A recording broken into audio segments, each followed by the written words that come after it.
All right, everyone, and we are going to start Module 2, PowerPoint 2, and we're going to discuss chapters 10 and 11 today. So we're going to, in chapter 10, we're going to be talking about high-risk labor and birth. So what we want to address is talk about dystocia and the primary causes and the related nursing and medical care, identifying complications of dystocia, have an understanding of knowledge related to induction and augmentation of labor, and vaginal birth after cesarean section. We're going to talk about identifying and managing high-risk pregnancy, labor, and delivery to promote positive, healthy outcomes for both mom and the baby. Identify factors that place a woman at risk for a cesarean section. We're going to discuss preoperative nursing care and medical and anesthesia management for cesarean births. Describe intraoperative nursing care, postoperative care of cesarean birth with women and families, complications related to cesarean, and key obstetrical emergencies. So first, I want to review the pre-class quiz that everyone took. So let's go on here and take a look at this and see how you did.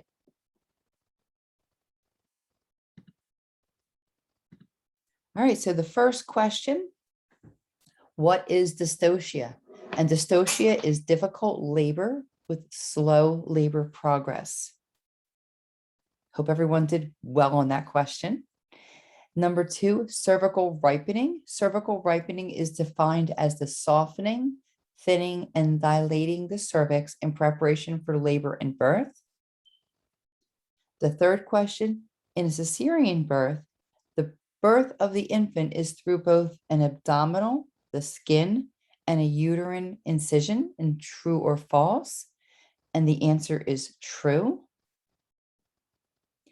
An obstetrical emergency where the umbilical cord lies below the presenting part of the fetus is known as, and what did you guys pick?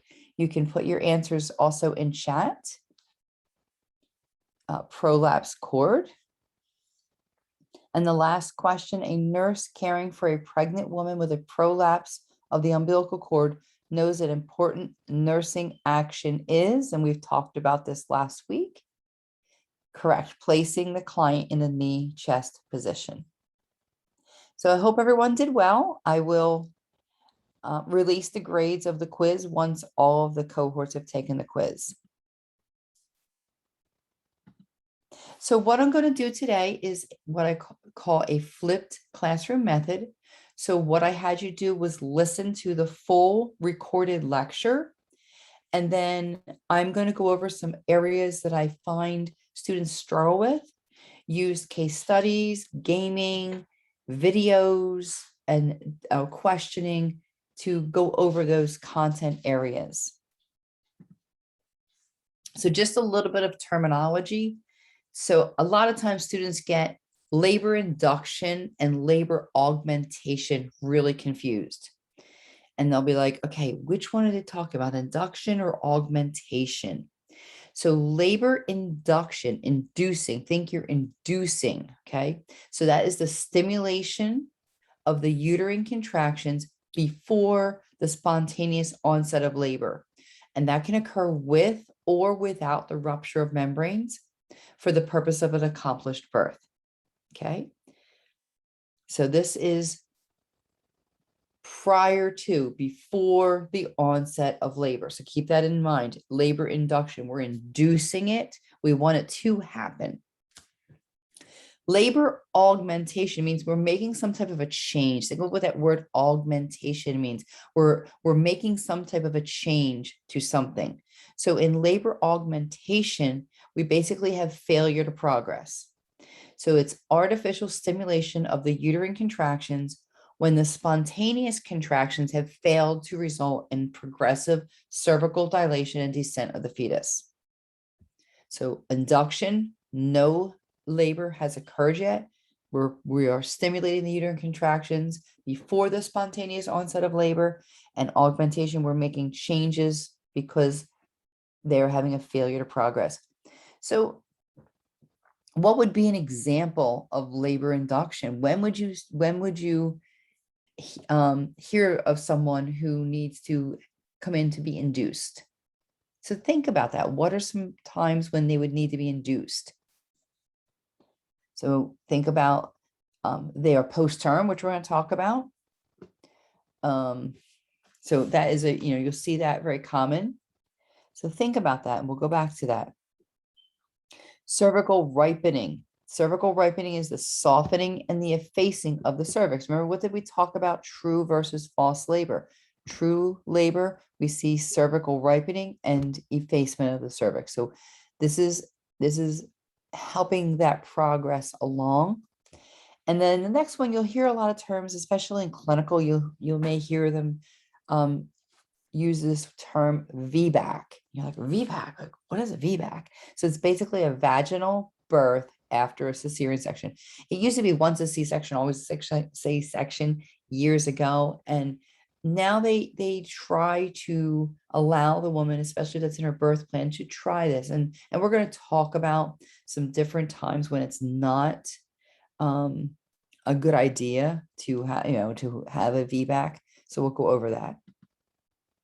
All right, the first thing we want to do is we're going to play a little game on Kahoot. You're going to get your phones out and we're going to go through the game.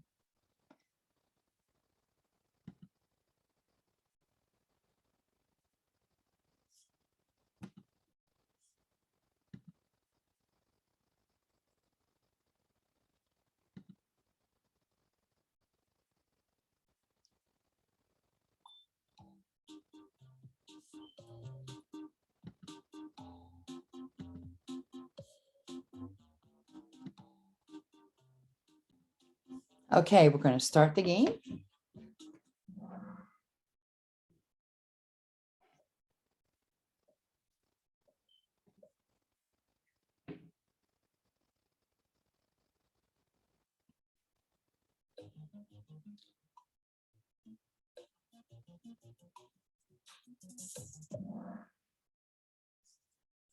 All right, very good.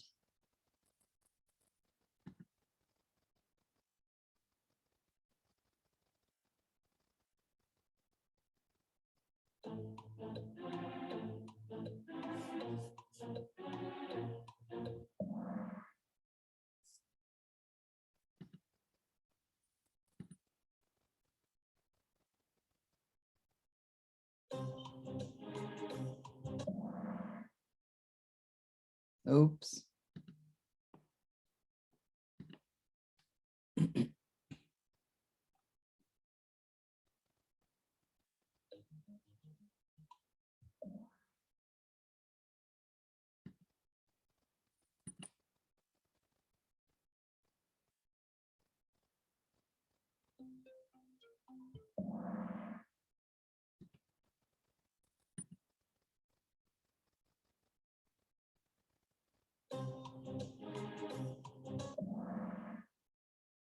Uh-oh. We'll go over those.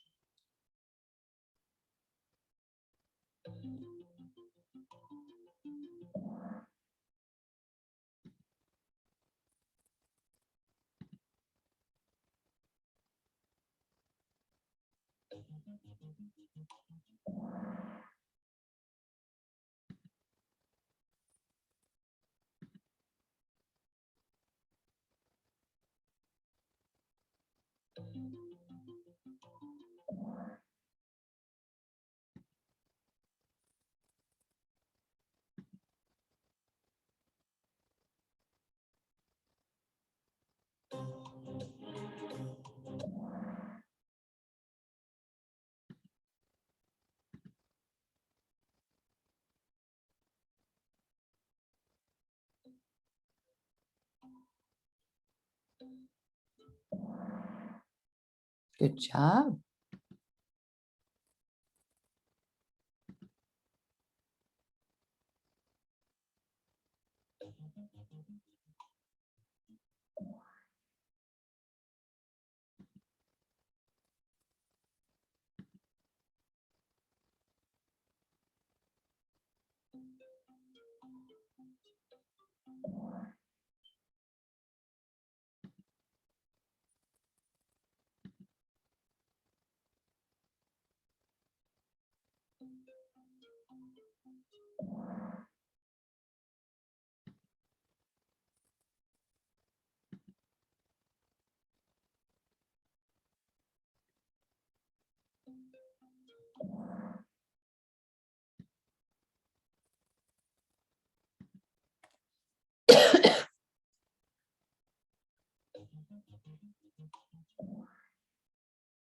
Oops.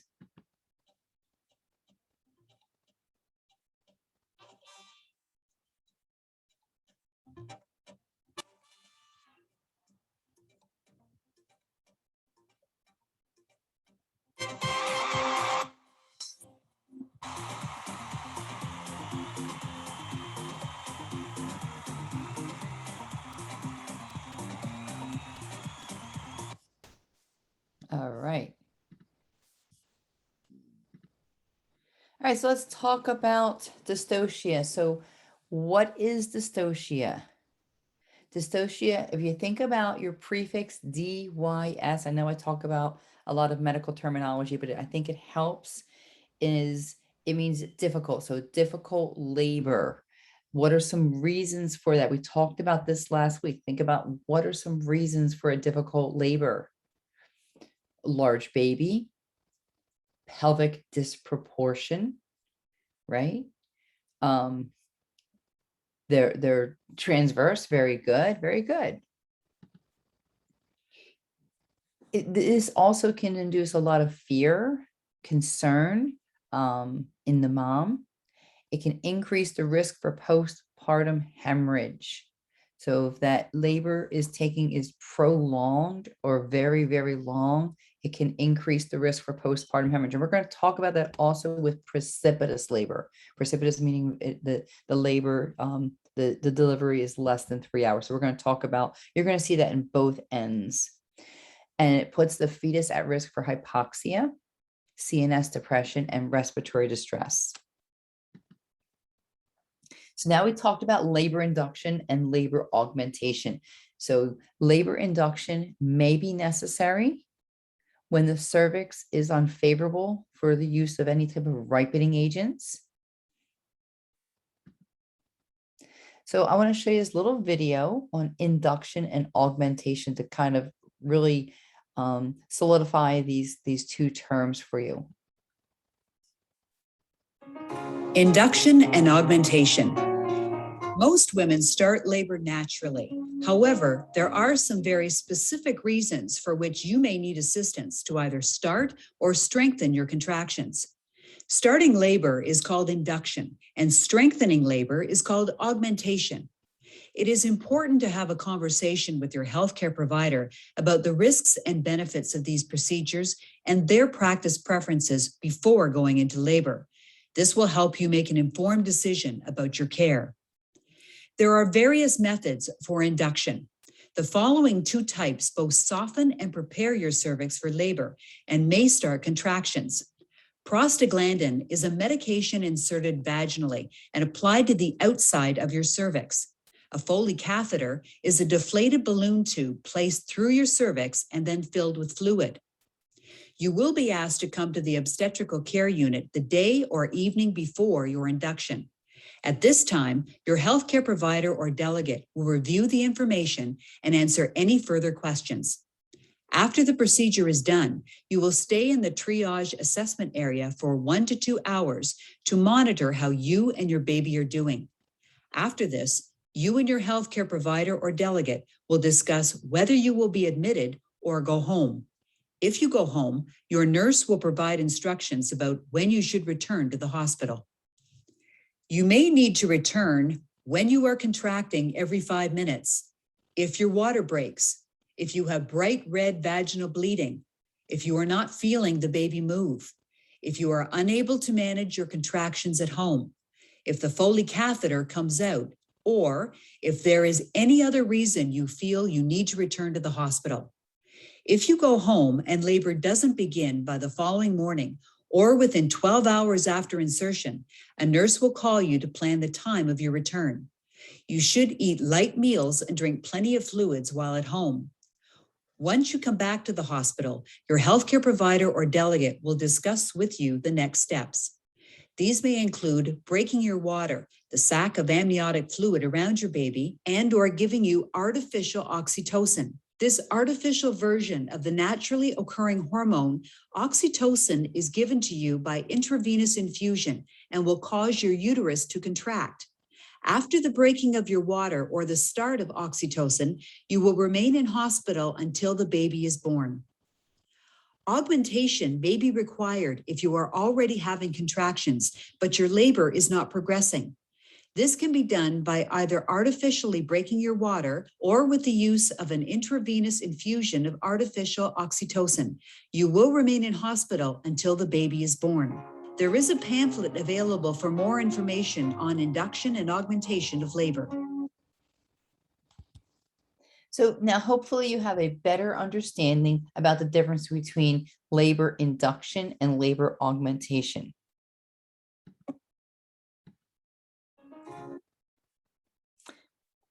So we're going to talk about oxytocin and can be used both for induction and or for augmentation.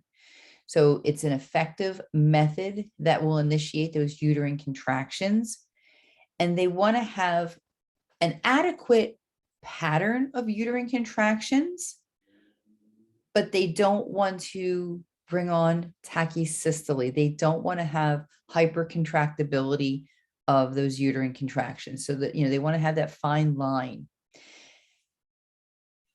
And they want to, excuse me, assess the maternal pelvis, fetal station, position, monitor the fetal heart rate. So that, they're going to be looking at all of those factors. Indications we talked about: post-term pregnancy. Another one that we talked about the other week was pregnancy-induced hypertension or preeclampsia, eclampsia. Remember, we talked about that. Maternal fetal conditions. And one that a lot of students don't think about is fetal demise. So if the fetus is no longer viable, we still need to have the mom birth the infant out. And this is very, very difficult. I actually will give a whole entire lecture on perinatal loss. So I will address a lot of the care of the mom and her partner or spouse during any type of fetal demise. So we will be going over that in more detail. I actually teach that as a separate unit because I talk a lot about loss and miscarriages and neonatal death. So we'll go over that. But I just want to bring that up because I think a lot of students don't think about that as part of it and a reason for induction. Some contraindications. Think about what we've already learned about placental abnormalities. Remember placenta previa, abruptio placenta. So remember those two that we talked about previously. Previous vertical uterine scars. And we'll talk about that when we go through the C-section. Cephalopelvic disproportion or malpresentation. And that is also, we went into a lot of detail about that last week when we talked about labor and delivery. And I said, I don't want you to know, the book gives you a whole bunch of different malpresentations. I just want you to understand the concept of a malpresentation, but not to be able to regurgitate and, give me back all of those different malpresentations, but understand the basics behind them. And also umbilical cord prolapse. So just kind of jump back here. All of these maternal contraindications we talked about last week during labor and delivery. And now we're bringing that back in. So you see how I addressed it there, but now we're seeing it and how it applies to the laboring mom if we have to induce or augment her labor. And we talked about the maternal side effects of oxytocin. So remember, we were seeing a lot of times we'll see some variability, or we may even see late decels with these moms or these neonates, in utero when mom is having too much oxytocin. So what are we going to be doing? Don't forget you have two patients, right? So never forget now going forward, you now have two patients. So you need to know what is going on with baby, and you need to know what's going on with mom. So get that fetal heart monitor on and start getting your tracings and assessing those tracings, deciding, should we turn up the oxytocin? Should we slow it down? Should we stop it? Should we discontinue it? The maximum rate is 40 milliunits per minute. And again, assessing mom, assessing baby, assessing the uterine contractions, looking at doing, sterile vaginal exam, assessing for dilation as needed. And we also may use oxytocin after delivery of the baby to assist with the delivery of the placenta. All right, this little video talks about the inducing of the cervical ripening. So I thought this is kind of gives you a little idea. More than 20% of all pregnant women now require medical intervention to ripen the cervix and induce labor. More than 20%, it's pretty high. Once inside the vagina, the hydrogel polymer insert absorbs moisture and swells. The resulting concentration gradient facilitates the controlled release of the active substance bound in the matrix. Misoprostol is an analog of the natural prostaglandin E1, or PGE1 for short. Prostaglandins play a major role in cervical ripening.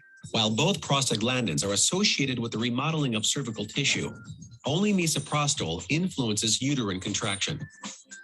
In this way, labor induction is promoted further. In clinical studies, women receiving misoprostol experienced significantly shorter times to vaginal delivery and required significantly less oxytocin for labor induction compared with those receiving dinoprostone vaginal insert.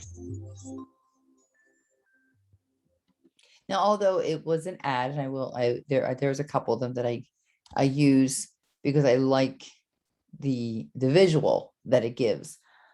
But some, you just have to kind of put the ad part behind you. And you'll see I use that again. I think I use it when we talk about vacuum deliveries. So cervical ripening is the process of physically softening and thinning and dilating the cervix in preparation for labor and birth, and done prior to the onset of labor contractions. So what we want to take a look at is inducing labor, is it beneficial? Is it going to benefit not only the mom but the baby? Or is it going to, or basically are the risks outweighing the benefits, right? Or the benefits outweighing the risks, however everyone look at it. So they use this chart called a Bishop score, and it looks at 5 characteristics. So the position, the consistency, the effacement, dilation, and station of the cervix. So it's taking a look at these different factors, and it's rating them from 0 to 3. So you're going to be adding those up. Additional factors +1 for each previous vaginal birth, -1 point for first-time birth givers. So you're going to add the score for each factor. Scores lower than 5 suggest labor will not begin without induction. So scores less than 5. Scores 9 or higher indicate labor will likely begin spontaneously, and 3 and lower may indicate that induction will not be successful. So again, it's used to determine maternal readiness for labor. So this is looking at the mom, maternal. So I know in our exam 1, I had a couple of questions that were asking either was it a maternal or a neonatal issue we're looking at. So just really be careful. This one's looking at maternal, okay? So it's looking at cervical dilation, cervical effacement, cervical consistency, cervical position, and station of presenting parts. So the 5 factors are assigned. anywhere from a 0 to a 3, and then you total it or you calculate the score. A score for a client at 39 weeks of gestation should be greater than 8 for a multipara and greater than 10 for a nullipara, meaning a first-time mom. For induction cervical ripening, greater than 8 confers the same likelihood of vaginal delivery with induction as that of spontaneous, and less than 6 is unfavorable. I found this calculator. I thought it was kind of neat, and I have that link for you. So let's just go in there and take a look here. So it kind of does some of the stuff here for you. It tells you a little bit about the bishop score. So I thought it was pretty neat. And it goes into, it's also known as the pelvic score. So it kind of goes in, how are the points assigned? So it goes in a little more a little more detail. A lot of this we've already talked about. This is, everything we've talked about for the last couple of weeks, right? So it goes into there. So let's just, you can go through dilation. Where is she? Let's say she's 5 to 6 centimeters dilated. And effacement, remember, we want to have what, 100%, right? So let's say she's at 80. Let's say station, she's at 0. Consistency, say soft, and position mid. So here it gives you a score of 11. So just, then you can go and you can reset it. So you can go in and you can practice.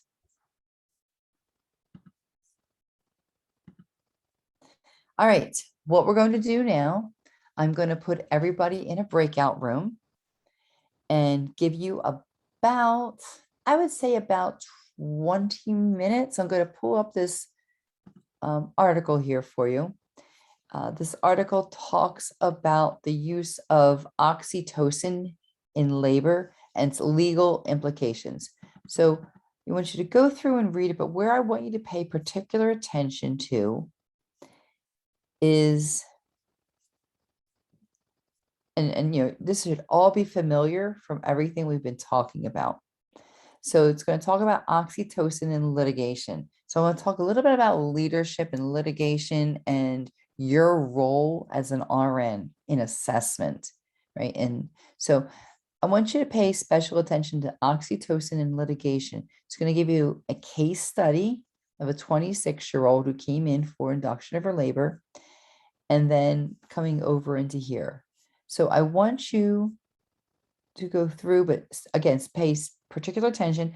What I like about this is it has some fetal heart rate tracings, and we went over all of that last week in class. So hopefully you're real good about that.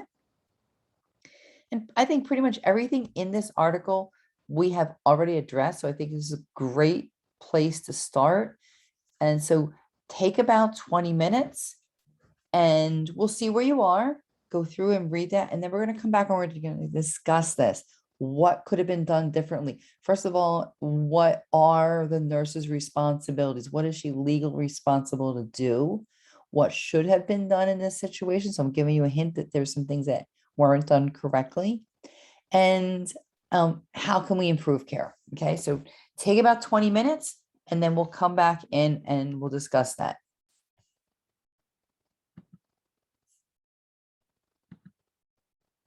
So then we're going to discuss the case study.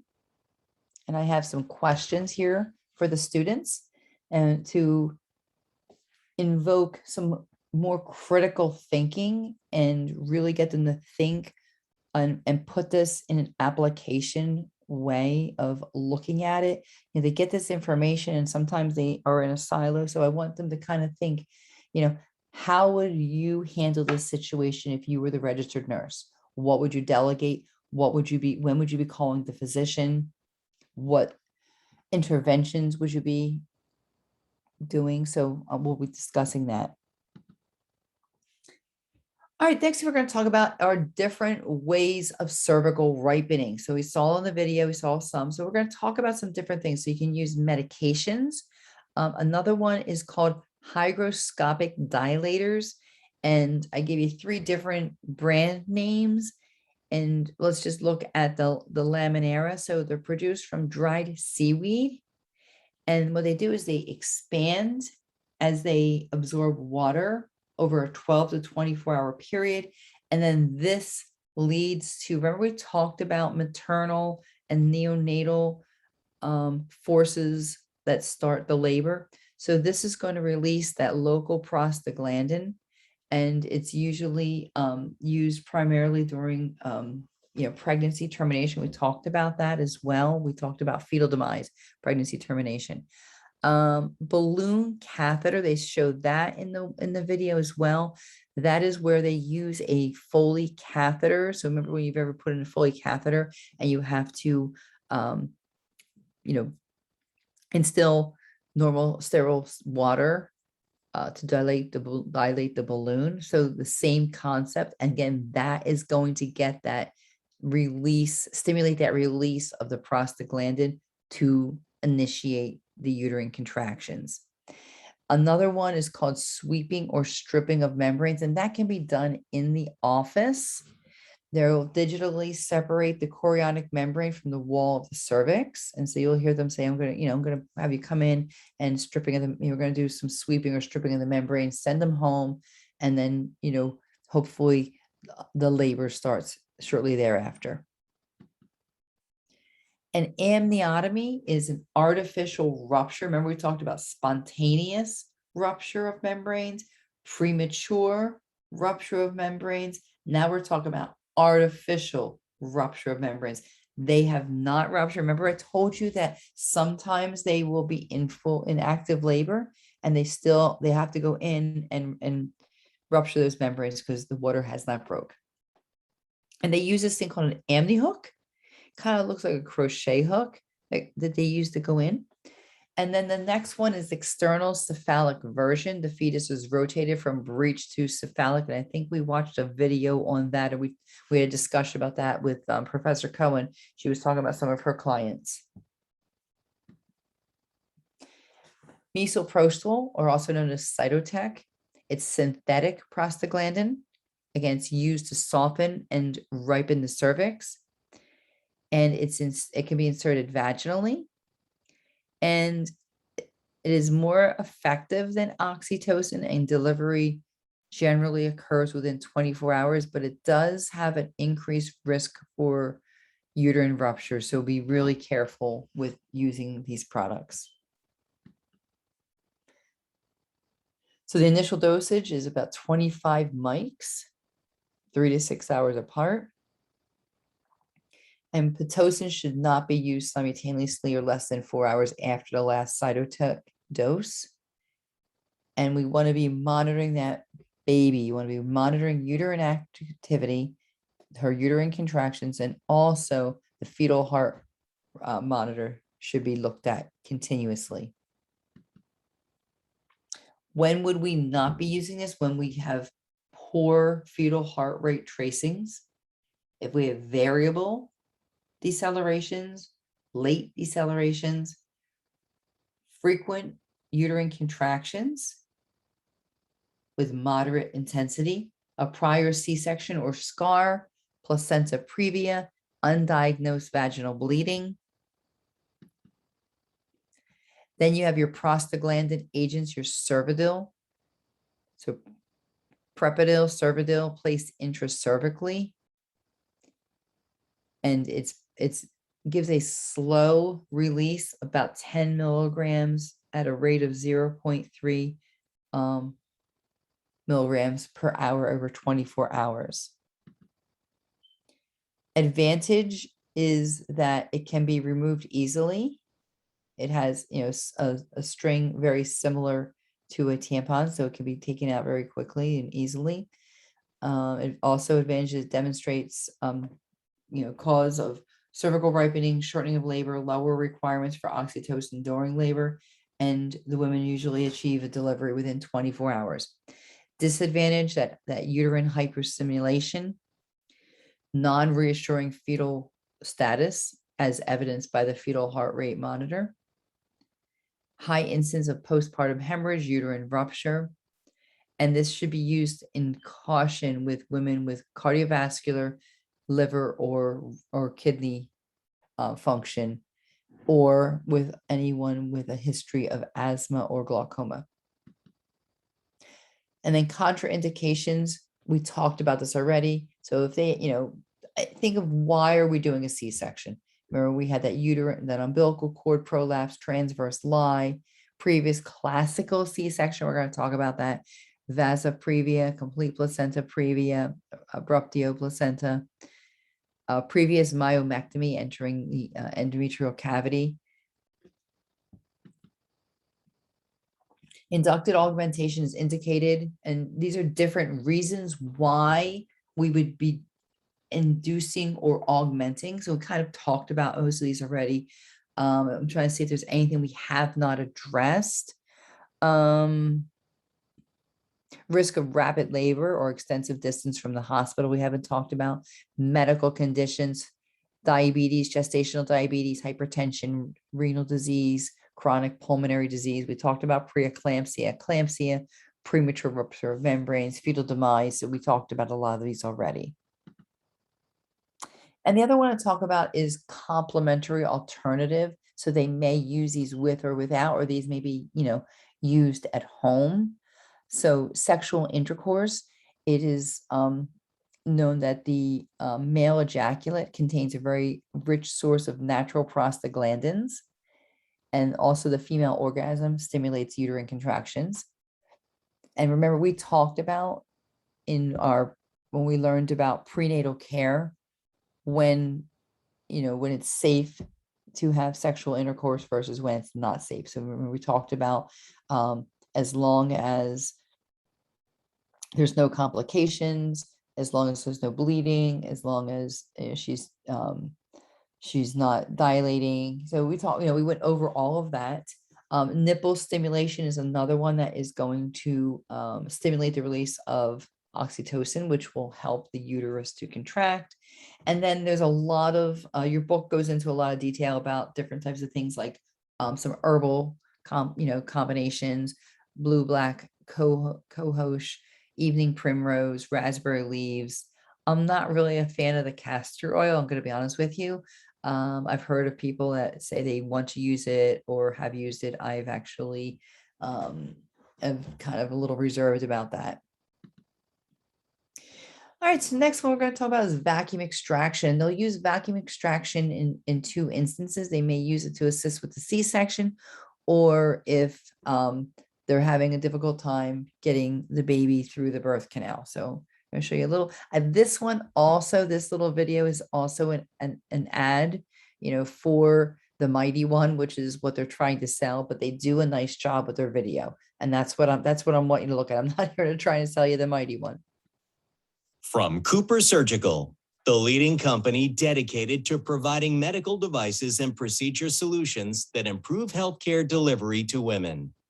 Introducing the Mighty One vacuum-assisted delivery system, the newest addition to the highly respected MightyVac family of products. The Mighty One is ideal for use in operative vaginal delivery and C-sections, and provides the physician with precise control and safety throughout the procedure. The system offers 2 cup designs, which can be utilized based upon fetal presentation and surgeon preference, along with unique features including a self-limiting vacuum that will not exceed recommended levels for enhanced fetal safety, an ergonomic vacuum release trigger positioned for easy operator access, a freely rotating vacuum stem to minimize torsion-related injury, and a shorter semi-rigid stem for improved tactile feedback and physician control. The Bell Cup is ideally suited for uncomplicated occiput anterior fetal deliveries, providing gentle and effective control when following the arc of delivery. Our clearly visible pressure gauge makes it easy to manage safe vacuum levels. Once the baby's head is delivered, release the vacuum to continue delivery as usual. Our M-style mushroom cup vacuum is ideal for C-sections and occiput posterior presentations, with a proven success rate of up to 97% and low laceration rates. With its state-of-the-art design and proven cups, Mighty One ensures optimal safety, control, and efficacy for deliveries. For more information, contact. All right, so I just want to show that to you again. Like I said, I want to show that to you for the concept of understanding vacuum assisted deliveries, but not for selling the mighty one. From Cooper Surgical. All right. So vacuum extraction is used to assist with the birth of the fetus by applying suctions to the head. You don't want to, the ACOG advises 30-minute time limit, using it for failure to descend with multiple attempts, and also can use it for the C-section. Also could be used for a prolonged second stage and to relieve the woman of pushing when she's become absolutely fatigued and has an inability to push, or with analgesia. Complications, one of you'll see a lot of these babies with bruising, hematomas. They can have scalp lacerations, and then more severe, such as intracranial hemorrhage, fractured clavicle, damage to the 6th and 7th cranial nerves, and retinal hemorrhage and fetal death. So parents need to be educated also that these babies may come out with what I say is like a cone shaped, or that capet shaped head. And again, you're going to monitor for any bruising, any type of jaundice, cephalohematomas, intracranial pressure, and any retinal hemorrhages.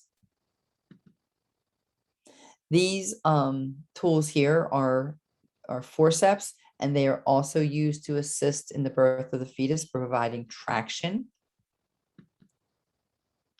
All right, so let's talk a little bit about, first of all, any questions? Let me kind of go back there. I meant to ask any questions as we're going through, any thoughts, ideas? Okay. Cesarean birth is the birth of the infant. This was in your pre-class quiz, right? Birth of the infant through both an abdominal and uterine incision. A lot of different reasons that a woman may need a C-section. Any abnormalities of the pelvis, any cephalopelvic disproportion, malpresentations, umbilical cord, failure to progress, breech, previous C-sections, unable to do a VBAC, severe RH isoimmunization, placenta previa, abruptio placenta. All right, a little video on the C-section.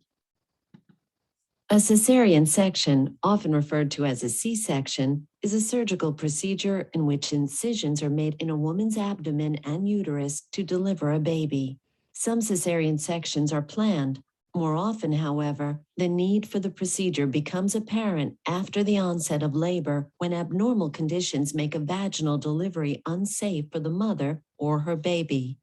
Common indications for cesarean section include dystocia, placenta previa, and fetal distress. Dystocia, or prolonged non-progressive labor, can occur when the baby's head is unable to fit through the birth canal, or its body is in an unfavorable position, such as perpendicular to the birth canal or buttocks first, which is the breech position. Placenta previa occurs when a low-lying placenta partially or completely blocks the cervical opening. Fetal distress occurs whenever the health of the baby is in imminent danger, usually from inadequate blood flow through the placenta or umbilical cord. Fetal distress can occur when the placenta separates from the wall of the uterus prior to delivery, or the umbilical cord becomes compressed or squeezed. Other conditions that may require a cesarean section include multiple births, large tumors of the uterus, genital herpes or other infections, or medical problems such as uncontrolled diabetes or hypertension. Your doctor may use ultrasound testing and a fetal heart monitor to help decide whether your baby should be delivered by cesarean. When a cesarean section becomes necessary, you will be prepped for surgery. If not already in place, an intravenous line will be started, and a catheter will be inserted into your bladder to drain urine. In the operating room, you will be given anesthesia. In most cases, a spinal anesthetic is administered to numb the lower portion of your body. Sometimes, however, a general anesthetic will be used. Your doctor will begin by making an incision in your abdomen. It will either be a vertical incision from just below the navel to the top of the pubic bone, or more frequently, a horizontal incision across and just above the pubic bone. This is often called a bikini cut. Your doctor will then make a second incision on the lower part of the uterus. Once the uterus is opened, your doctor will rupture the amniotic sac if it is still intact and deliver the baby. The time from the initial abdominal incision to birth is typically 5 minutes. Your doctor will then clamp and cut the umbilical cord. Gently remove the placenta and tightly suture your uterus and abdomen. This typically takes about 45 minutes. The hospital stay after a cesarean section is usually 3 to 5 days. During this time, you will be encouraged to breastfeed, nap when the baby sleeps, and get out of bed often. While most patients are able to take care of their new baby soon after the procedure, full recovery may take 6 to 8 weeks. Your scar will lighten as it heals.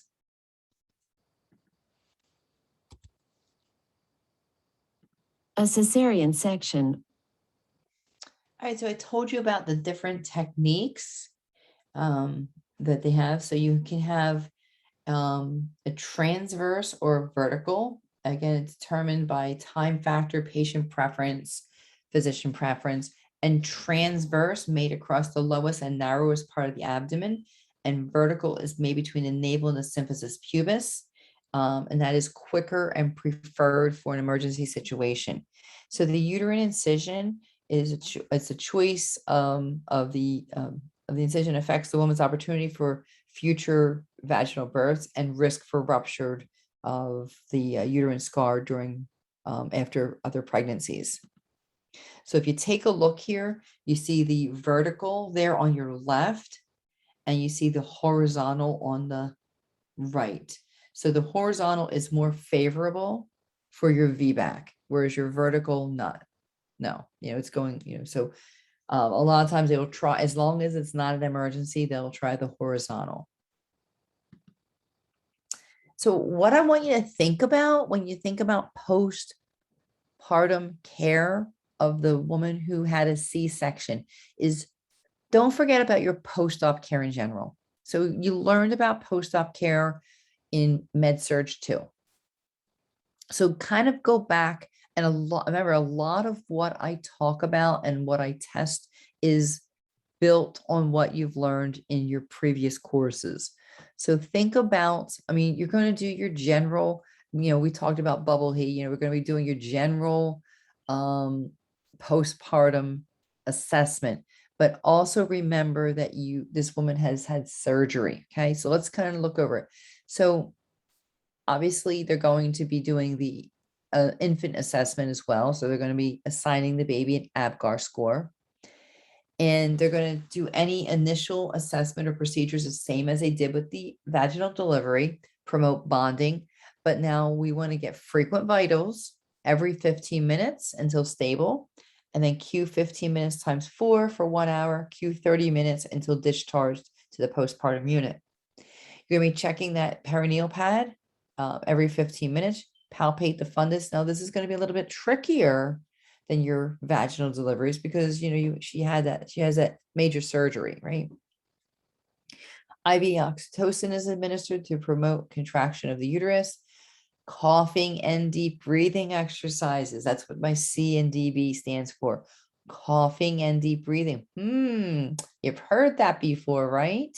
It didn't go away. So coughing and deep breathing every 2 hours. Same reason we would do the coughing and deep breathing on the other surgery. Splinting, very important, is having them splinting or putting a pillow or a huggy pillow, something I always call them, to cover the incisional area. You want to check that area for any signs of infection, any, redness, drainage, warmth to the touch, increased pain, monitor intake and output.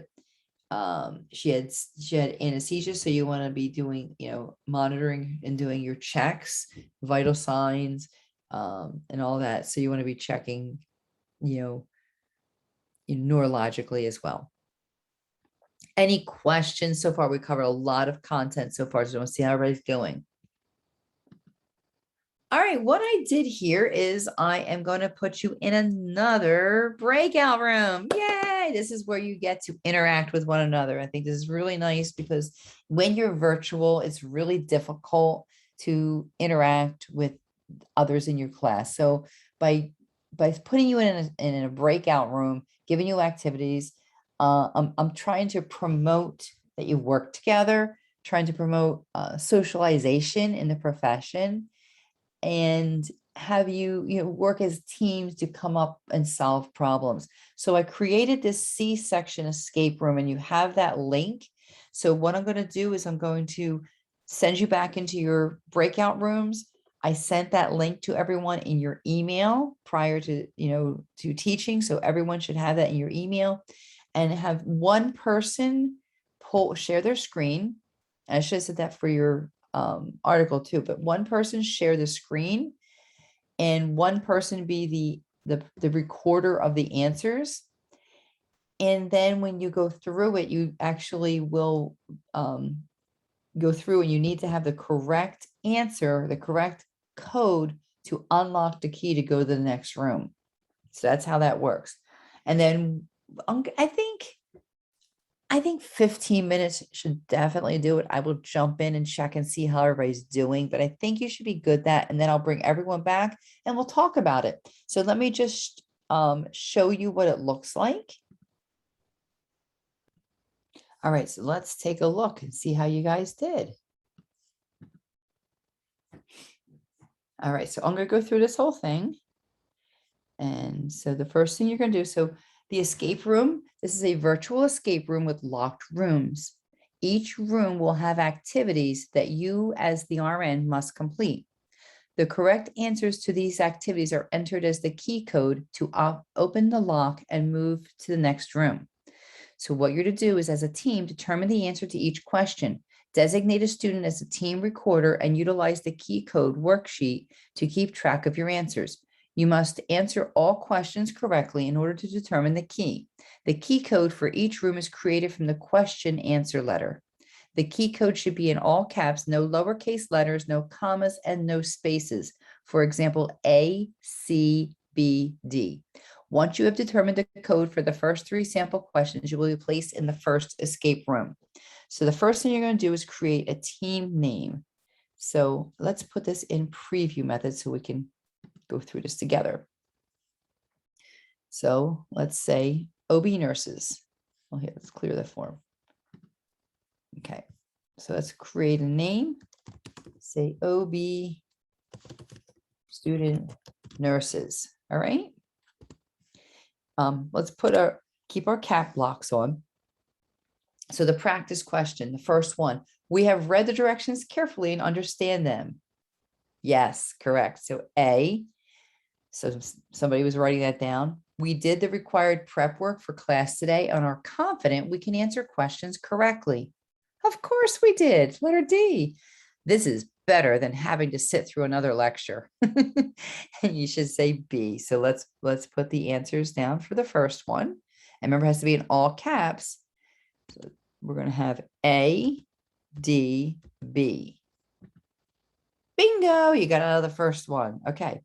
So the case scenario starts. Mrs. Jones, a 33-year-old Gravida 2 Para 1 patient, is admitted to the labor and delivery triage unit with possible spontaneous and active labor at 39 weeks gestation. Question number 1, what are signs of true labor? All right, so someone said letter C, cervical dilation started at 2 centimeters and is now 4 centimeters and 80% effaced. Correct. Or we think it's correct. We're going to find out. Question number 2, what is the priority intervention? Okay, so what did you guys put for that?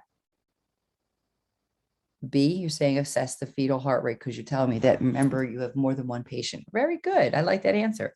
Number 3, Mrs. Jones is allergic to penicillin. What should you do? Select all that apply. Make sure it's in the chart. Good. Put an allergy bracelet on and ask further questions to ascertain what type of allergic reaction to penicillin she experiences. And then question number 4, it is determined that Mrs. Jones has a high risk of anaphylaxis with penicillin. Therefore, you know the prescriber will order the following antibiotic if the patient is GBS positive. And what did you guys come up with? A, clindamycin. That's your final answer. Okay, so let's put these answers in here. So let's go in here. You told me C, B, A, B, C, A. So that's how you see I did. Very good. We're in room 3. Mrs. Jones has declined an epidural and her birth plan is to experience natural childbirth. Prenatal testing indicates that she is group B streptococcus and Rh negative. She has a severe allergic reaction to penicillin.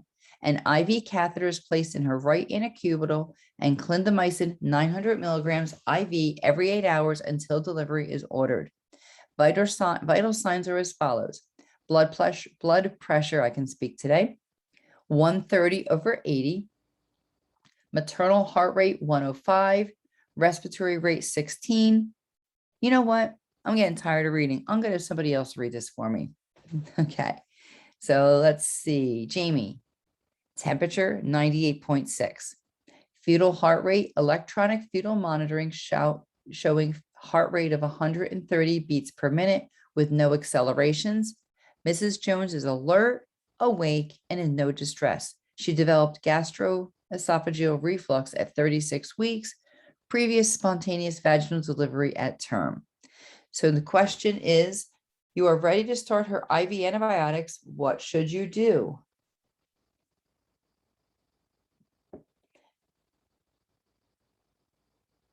Check to be sure. This is a SATA. Check to be sure her IV is patent. Be sure that clindamycin is completely compatible with the current IV medications. Obtain a secondary administration set and assess the peripheral. So you guys are saying A, B, C, and D? Oh, let's put it down and try it, right? A, B, C, and D. Okay, the next one, the order reads clindamycin 900 milligrams IV Q8 hours until delivery to run over 30 minutes. The IV bag, which is below, let's go down and take a look at it. There's your IV bag right there. Isn't that beautiful bag? The IV bag is 0.9% sodium chloride injection, 900 milligrams per 50 milliliters. What rate do you set the pump at? All right, so you're saying B, 100 milliliters. Okay, we'll check that out. What is a common name for the IV solution 0.9% sodium chloride? See how I'm bringing in content from previous courses? Normal saline. Okay, so you guys are saying B, and a nurse is preparing to use the piggyback method to administer a secondary IV medication. Where should the nurse place the secondary bag? You guys are saying A, higher. Okay, let's see how you guys did. So let's type these in.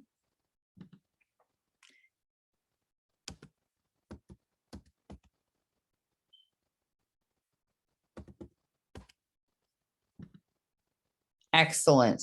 Okay, you're in room 4. Labor continues. Oh, I was going to have somebody else read this again. So let's see. I will have John. Labor continues.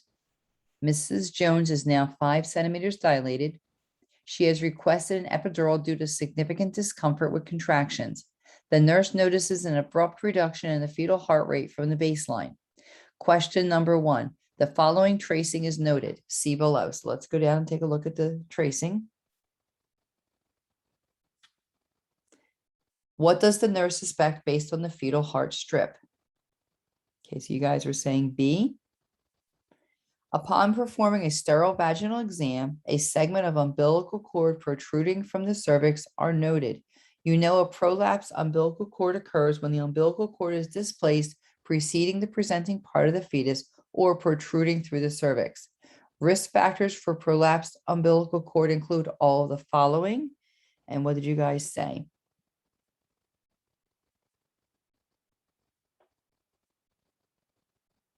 Okay, engaged presenting part. Okay. Hydramnios or polyhydramnios. Rupture of amniotic membranes. Okay, so you guys are saying A, B, and C. In a prolapsed umbilical cord, which of the following actions should the nurse perform first? And you're saying call for assistance. Okay, so let's, oh wait, what'd you say? Oh, for number 2, you want to take away the option A. Why is that? Oh, you said in our lecture last week, an engaged presenting part will prevent the cord from prolapsing. Okay, so you want to take that away. All right. So your answers then become what?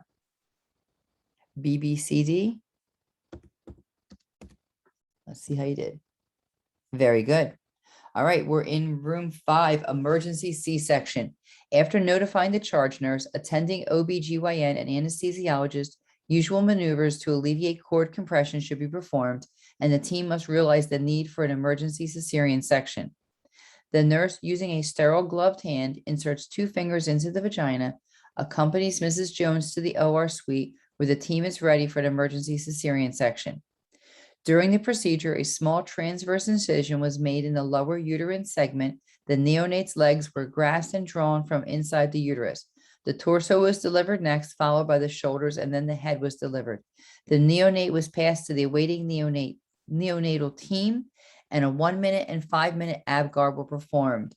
Assessing the newborn, a nurse notes the heart rate of 97, no response to stimulation, flaccid, absent respirations, cyanotic throughout. What is your patient's APGAR? You guys are saying 1. Based on the previous APGAR score, what interventions are required? Okay, you guys are saying C. The 5-minute assessment is as follows. So you're saying C, needing full resuscitation. Okay. The 5-minute assessment is as follows: heart rate 130, pink body and hands with cyanotic feet, also known as what? Good, acrocyanosis. Weak cry, flexion of the arms and legs, active movement, and crying when stimulated. What is the neonate's 5-minute APGAR? And what do you guys say? Now you're saying 8. All right, question number 4. Based on the previous APGAR score, what intervention is required? And what are you guys thinking? A, okay. No intervention, baby's doing good. A priority nursing diagnosis for Mrs. Jones following the C-section is risk for infection related to the invasive procedure. All right, let's see how you guys did. Okay, so you said DCC AD. Congratulations. Good job. You guys escaped my cesarean section room. Nice job. All right, the next topic we're going to be talking about, first of all, any questions? Any questions on any of that content? So did you see how I brought in a lot of different concepts into cesarean section? So I'm talking about knowledge from your cesarean section, but I'm looking at bringing in pharmacology, basics, principles of IV therapy, right? You had that in when you did your first med surg course, right? With medications. So you see how I'm bringing a lot of that in. Okay, post-term pregnancy and birth. So post-term is beyond those 42 weeks, reached or extended beyond the 42-week gestation period. And mom and baby are both at risk for complications. This is going to increase neonatal and postnatal mortality, increased risk of stillborn infants, and risks to mom related to larger size of the post-term, injury to the perineum, increased risk of C-section. So infants, we already talked about stillborn, larger than normal. So macrosomia, weighing more than 4,500 grams or about 10 pounds. Fetal dysmaturity, post-maturity syndrome. So the growth in the uterus is restricted. They have decreased subcutaneous fat. They lack vernix and lanugo. And you may see these babies with meconium staining. So they'll come out and they will have meconium on their skin, their fingernails, and a lot of times the umbilical cord is often seen.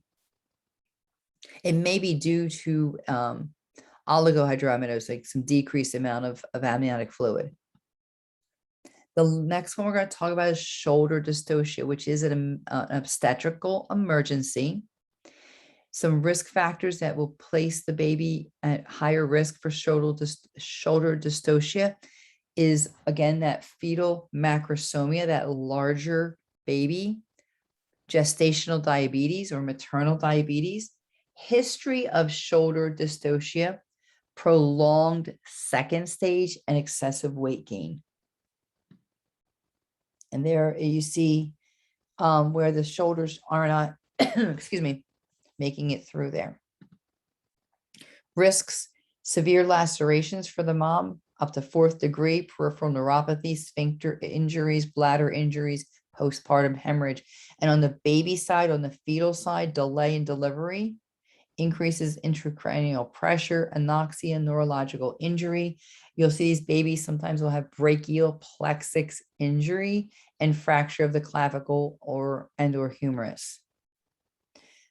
Interventions: insert a catheter, empty the bladder, pressure. They'll do this McRoberts maneuver where they're going to have her lay flat on her back and flex her knees towards her chest. And what that's doing is it's allowing the spine to straighten and give a little more room for the baby to come through. Fundal pressure. You're going to notify the neonatal team and prepare for resuscitation.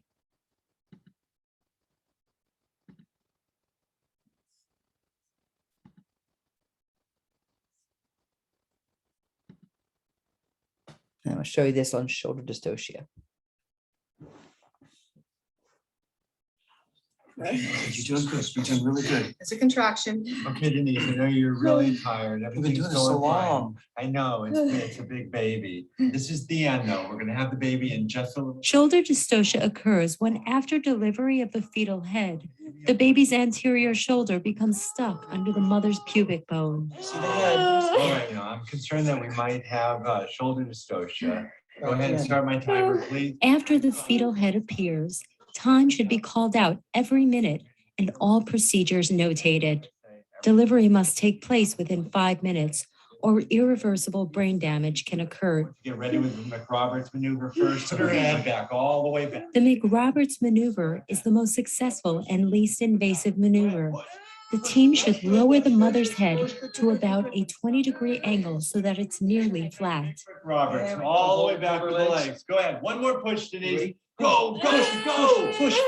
The McRoberts maneuver increases the tilt and opening of the pelvis to allow up to an additional 1 centimeter of space. Left, right, there you go. Go ahead. Push, go ahead, push. If the McRoberts maneuver does not work, the next step is to have the nurse apply suprapubic pressure to push the anterior shoulder under the pubic bone. If the baby does not deliver after that, an attempt to deliver the posterior arm is made. If this is not successful, rotational maneuvers pushing on the baby's scapula can often free the baby by getting the baby's shoulders into an oblique angle. Bring it down on the shoulder. Okay, I've got the shoulder. Okay, go ahead and push one more time. There we go.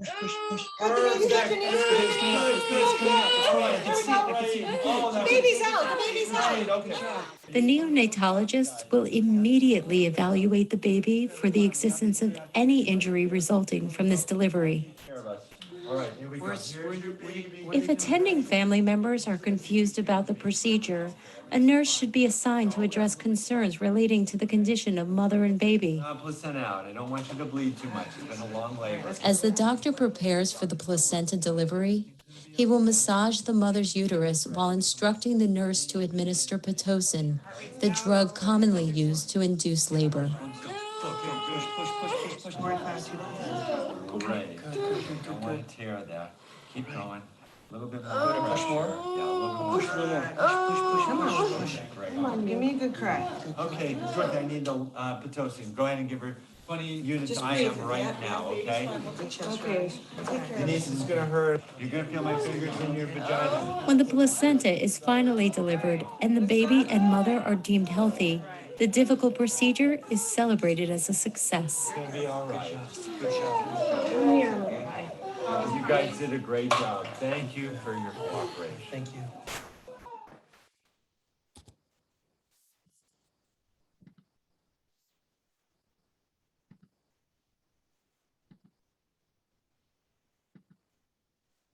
All right, next one, and these are ones we've talked about before, the prolapse of the umbilical cord. So the cord lies below the presenting part. Remember, if it's not engaged, if it's engaged, we're not going to see this, but this is, when it's not engaged, premature rupture of membranes, decreased amount of amniotic fluid, and it results in fetal heart rate bradycardia and possible emergency cesarean section.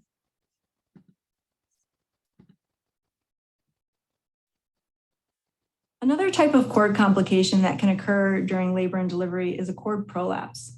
In this situation, the baby's head is not engaged in the pelvis. If the mom then has a rupture of membranes, it leaves an opportunity for that umbilical cord to fall through and deliver before the head. This is an emergency situation.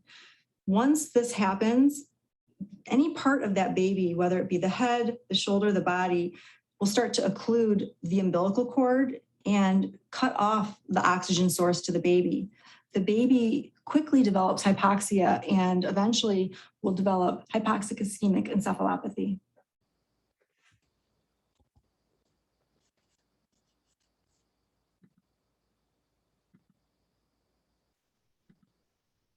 Okay, so nursing action.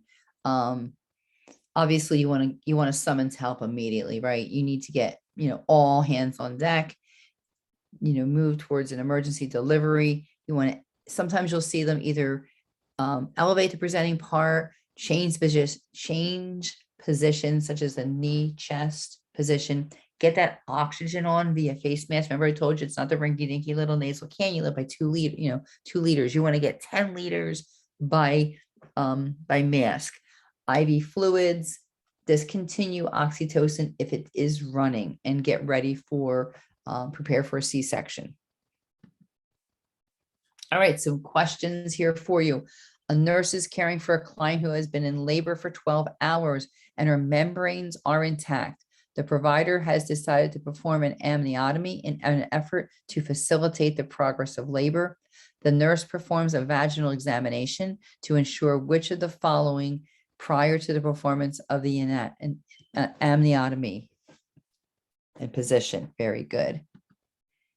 And the next question, a nurse is caring for a client who is at 42 weeks of gestation and is admitted to the labor and delivery unit.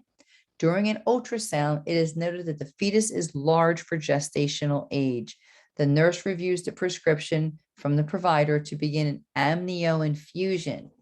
Which of the following conditions should the nurse plan to prepare an amnio infusion?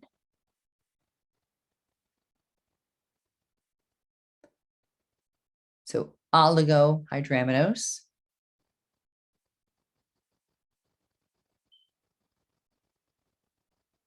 Okay, so was that your final answer? All right, very good.